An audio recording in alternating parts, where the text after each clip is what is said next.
Ladies and gentlemen, I'm going to show you how to see your Messenger logged in devices. So we are in the Messenger app and we're going to go up to the top left hand side and you'll see a menu option, right? So once you're in here, you're able to see the gear icon on the top of the page, which will be on the right of that toolbar.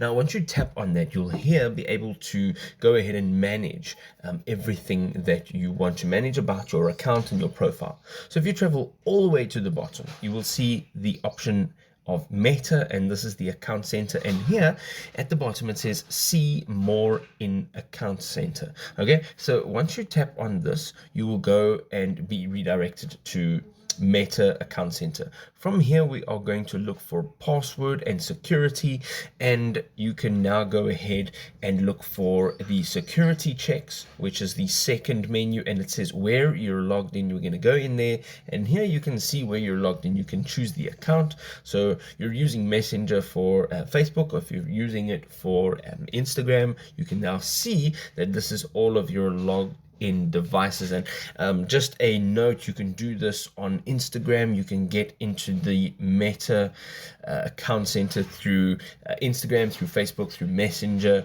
and you can manage all of that in there. If this was helpful, drop us a like. We'll see you next time. Cheers.